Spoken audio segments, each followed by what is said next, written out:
Ayyuhal walad, kata Imam Ghazali ya. Ayyuhal walad, ij'alil himmah fir ruh. Jadikanlah al-himmah. Himmah itu apa? Semangat ya, semangat. Halaman 17. Coba lihat sini, itu agak beda tuh kitabnya tuh. Ini murah nih, 10.000 cuma. Berapa dah? Ayyuhal walad. Banyak. Ini Orang. belum datang nih. Nih.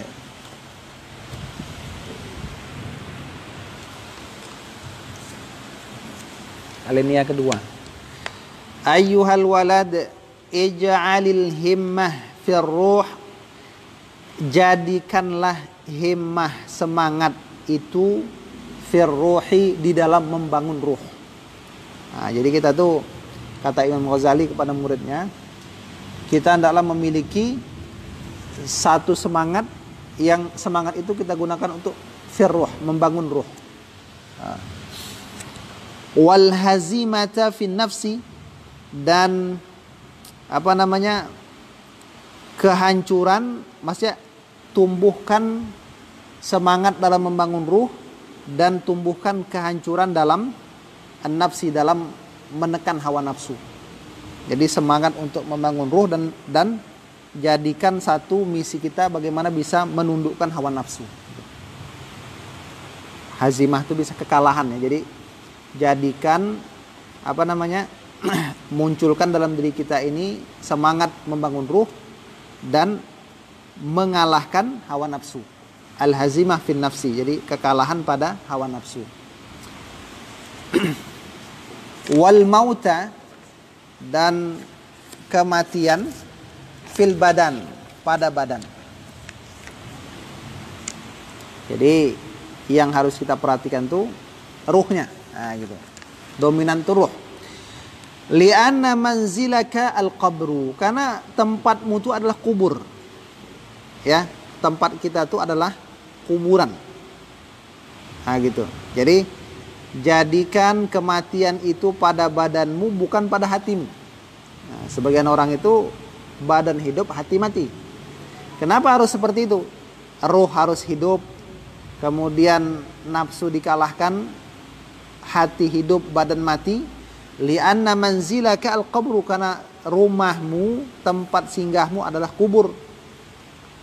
Wa ahlul maqabir, dan orang-orang yang di kuburan itu, yanzuruna ilaika fi kulli lahzatin mata tasilu ilaihim, mereka memandang kepadamu pada setiap waktu, kapan kamu akan datang kepada mereka.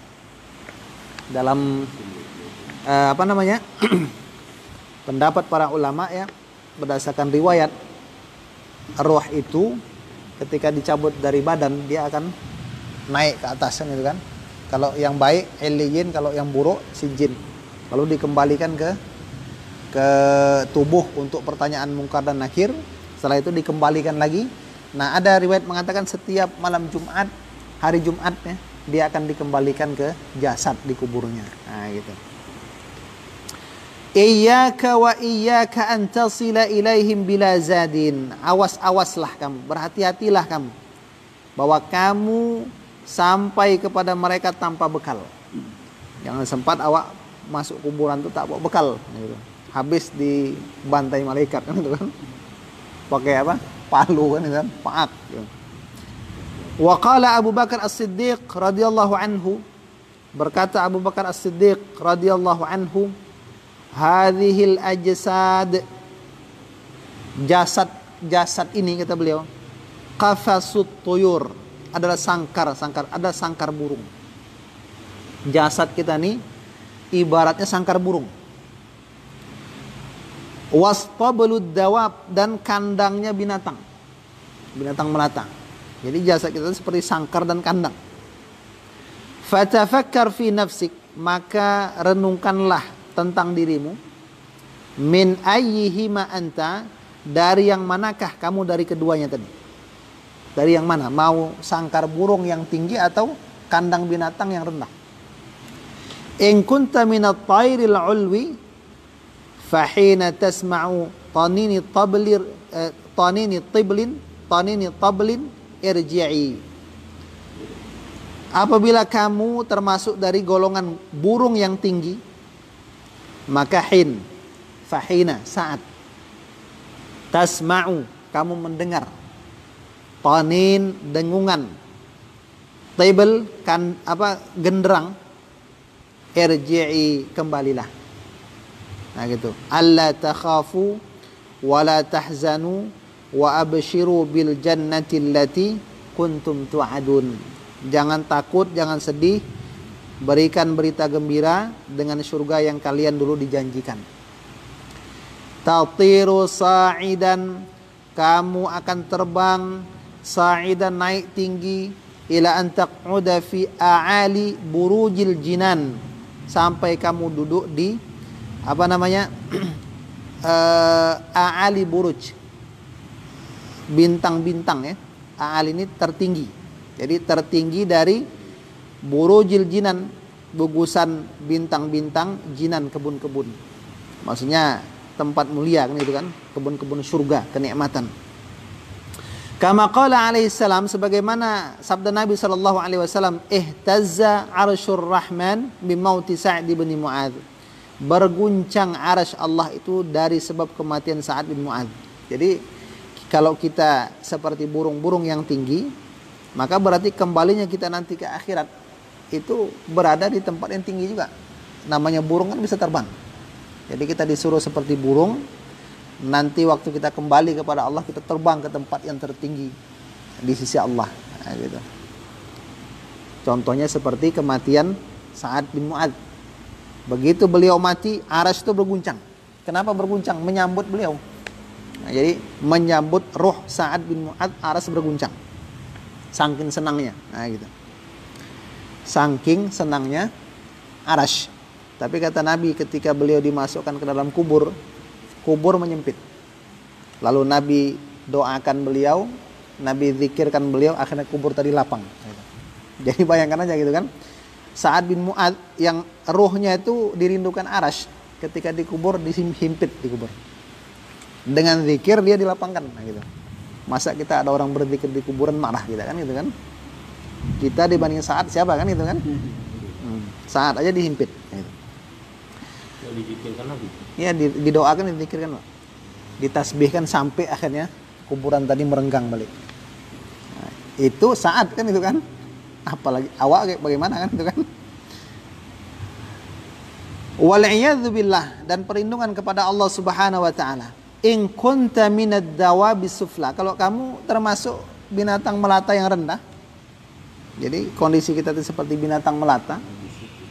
Kama qala Allah Ta'ala, seperti firman Allah, ulaika kal an'ami bal hum adall.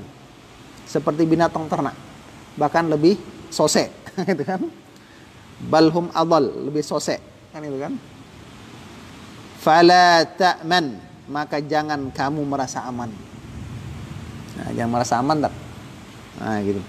Min intiqalika min zawiyatid dar ila hawiyatin nar. Jangan merasa aman dari perpindahanmu dari sudut dunia ke kerendahan neraka. Kalau kita tuh posisinya burung yang tinggi, nah, bersiap-siaplah kita ketika datang panggilan Allah, pulang kita terbang ke tempat yang mulia. Kalau kita binatang melata, nah, maka jangan merasa aman, nanti malah pindah ke sudut neraka yang paling rendah. Nah, itu. Ruwiya an al-Hasan al-Basri, diriwayatkan bahwasanya Hasan al-Basri rahimahullahu taala u'tiya lahu syurbata ma'in, diberikan untuknya tuh minuman air. Minuman air kan itu. Karena yang diminumkan air kan. Tapi di sini ma'innya ma'innya baridin, air dingin. Nah, air dingin, barid. Bukan burit ya, barid. Air dingin. Jadi minum air dingin. Falamma akhadhal qadah, ketika beliau mengambil wadah tadi, wadah air dingin tuh, ghusya alaihi, lalu beliau tuh pingsan. Wa saqata min yadihi, wadah tadi pun gugur jatuh dari tangannya. Wah, ini orang heran lah. Apa cerita kan gitu kan? Dikasih air dingin kok malah pingsan. Falamma afaqa qila lahu, ketika beliau sadar ditanyakan kepada beliau, ma balaka ya Aba Sa'id, apa hal yang terjadi kepadamu wahai Abu Sa'id? Kenapa kok kamu pingsan dikasih air dingin? Katanya, dzakartu umniyata ahli nar, aku teringat angan-angan dari ahli neraka. Hina yaquluna li ahli jannah, ketika mereka berkata kepada ahli surga, an afidhu alaina minal ma', bahwasanya hendaklah kalian memberikan kepada kami, menuangkan kepada kami air, au mimma razaqakumullah, atau dari apa yang Allah rezekikan kepadamu, min ni'amil jannah, dari nikmat-nikmat surga. Jadi Imam Ghazali berkata kepada muridnya tadi, kita ini mau jadi yang mana gitu? Mau seperti burung atau mau jadi binatang melata? Karena tubuh kita nih seperti sangkar burung atau kandang binatang. Ruh itu bisa jadi burung atau binatang melata. Nah, gitu. Maka caranya hidupkan ruh, kemudian kekang hawa nafsu, dan makmurkan hati. Nah, itu kata beliau ya, supaya kita selamat di akhirat. Baik, demikian saja. Kita akhiri dengan subhanakallahumma wa bihamdik, asyhadu an la ilaha illa anta, astaghfiruka wa atubu ilaik. Assalamualaikum warahmatullahi wabarakatuh.